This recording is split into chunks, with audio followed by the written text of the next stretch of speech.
Já alguma vez pensaram em como um único evento, uma única pessoa, pode desencadear uma espécie de efeito dominó que acaba por transformar o mundo inteiro? Bem, é exatamente isso que vamos explorar hoje. Vamos perceber como o rei da antiguidade deu início a uma reação em cadeia que, de certa forma, reiniciou a história. E a grande pergunta é esta: como é que as ações de um conquistador que viveu há tanto tempo podem ainda hoje ter um eco tão forte no nosso dia a dia? Parece algo muito distante, não é? Mas vão ver que as ligações são mais diretas do que se possa imaginar. Ok? Vamos a isso? Ora bem, o nosso primeiro dominó é Alexandre o Grande. Ele tornou-se rei da Macedónia muito jovem, quase um adolescente, e herdou um exército incrivelmente bem preparado. O objetivo dele era gigante: conquistar o Império Persa, que era a grande superpotência da época. Mas a campanha dele foi muito mais do que uma simples guerra. Foi um movimento que iria fundir, pela primeira vez, os mundos do Oriente e do Ocidente. E a velocidade com que ele fez tudo isto foi impressionante.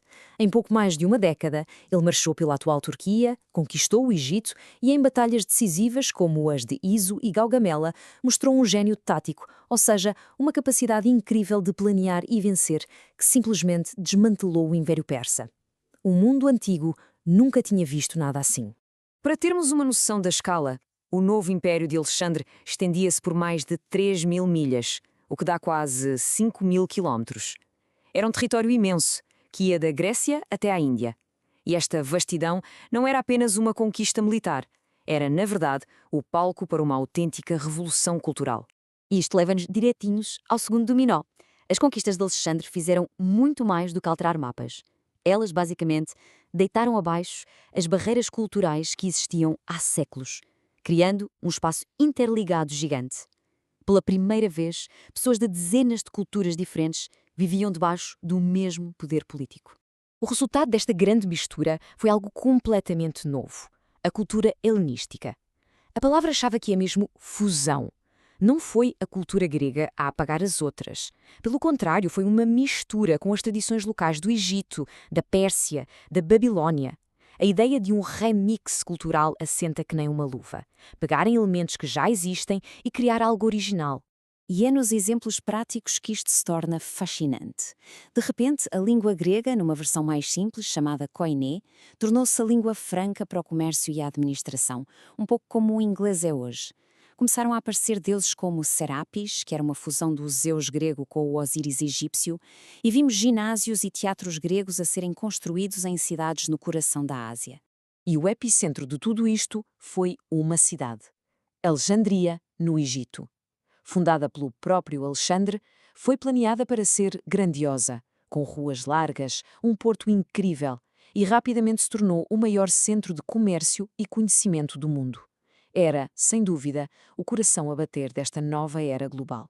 Ora, quando se juntam tantas culturas e mentes brilhantes em cidades como Alexandria, acontece algo inevitável, uma verdadeira explosão de conhecimento. Este é o nosso próximo grande dominó.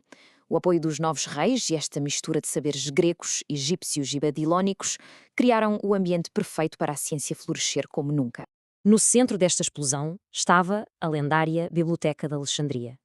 E o objetivo dela era, ambicioso para dizer o mínimo, reunir todo o conhecimento do mundo num único lugar.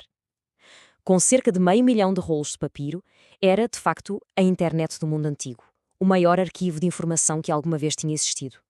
Sábios de todo o lado viajavam para lá para estudar.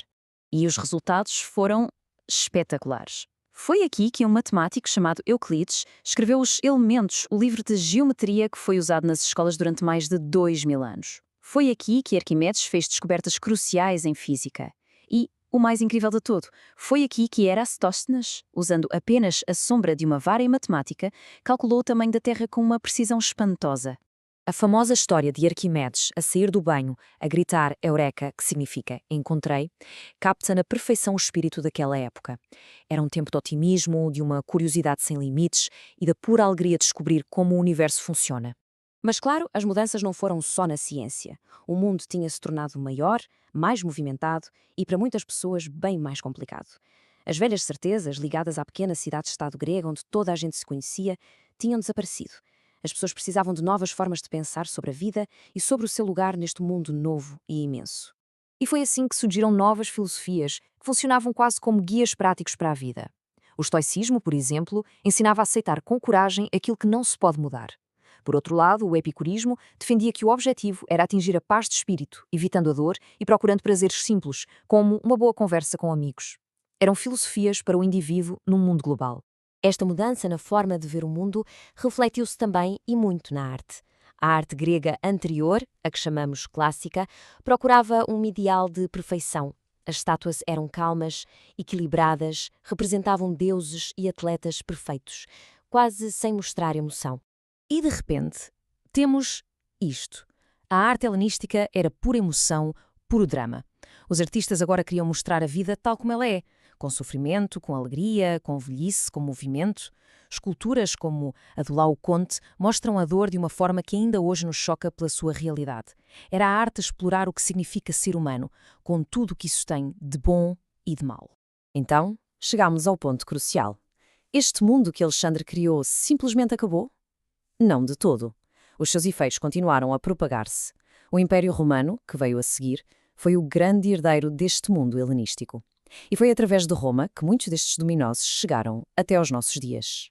Vejamos só. Os romanos ficaram absolutamente fascinados e adotaram a ciência, a filosofia e a arte helenísticas. O planeamento de muitas cidades modernas, com ruas em grelha, tem raízes no modelo de Alexandria. A tal língua, o grego koiné, foi tão influente que o Novo Testamento da Bíblia foi todo escrito nela. E até a própria ideia de que somos cidadãos do mundo, a palavra cosmopolita, nasceu nesta era. E por isso fica esta reflexão final. Da próxima vez que virem o realismo numa estátua, que usarem palavras como democracia ou filosofia, ou que pensarem no método científico, lembrem-se, talvez estejam apenas a sentir o eco distante daquele primeiro dominó derrubado por Alexandre o Grande há mais de 2000 anos. O mundo dele, de certa forma, ainda é o nosso.